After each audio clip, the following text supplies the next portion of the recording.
Viewers and subscribers, this is BVI Channel 1, where we tell you undiluted truth.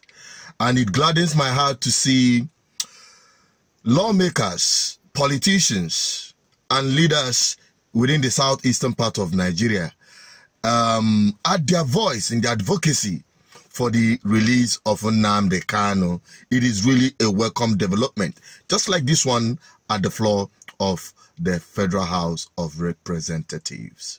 I think what the intention of Honorable Ginger was to find an amicable way of resolving the issue with regards to Nnamdi Kanu, and maybe urge, I think it should be amended to read, urge Mr. President to use any other diplomatic or political approach, granted that this is before the court, to find a lasting solution on this issue, because some of us who are from Southeast, we know where the shoe is pinching us, and we know what you can take out of it, and there will be a healthy security situation in the South.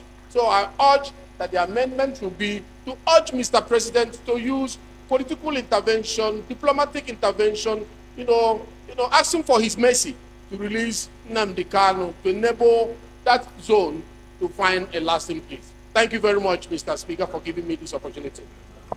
Good. This is a really welcome development.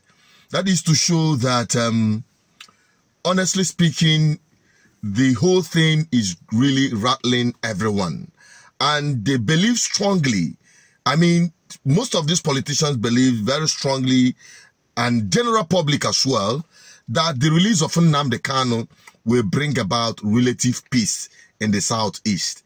That is a welcome development, and I agree with that. It will bring to bear some of the agitations in the Southeast and the insurrection from the agitators who are demanding for the release of Nnamdi Kanu as a way of dousing the tension, especially talking about the sit-at-home. But whenever I hammer on the criminality of some elements parading themselves as agitators in Igbo land, I don't mean the agitators. I don't mean those who are asking for the release of Nnamdi Kanu, but those who are perpetuating crime, kidnapping, armed robbery, intimidation, forceful sitting at home. There is a difference between asking people to protest, to sit at home in solidarity with Nnamdi Kanu, which I have always advocated for, that whenever Nnamdi Kanu is going on any court case, or once in a while, people can show that solidarity by sitting at home. After all, I'm the one that actually proposed that to the IPOB, even when Nnamdi Kanu himself did not agree with me on that process of sitting at home as a way of protest. That is by the way. Now, the main focus of which I've seen that the political class are not addressing while asking for the federal government to release Nnamdi Kanu, also ask for what Nnamdi Kanu is agitating for.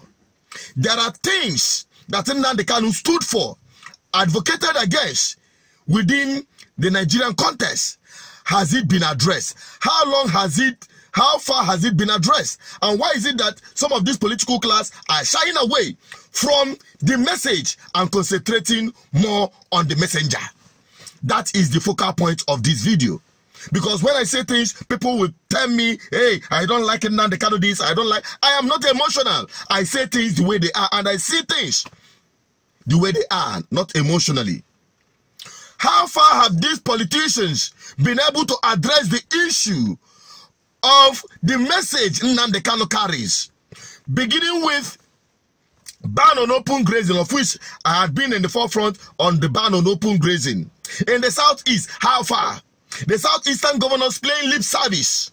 And you all knew, I keep saying it, that it is the failure of the Southeast governors and the political class to ban open grazing and set up regional security outfit to curb the menace of open grazing that led to the formation of ESN by Nnamdi Kanu.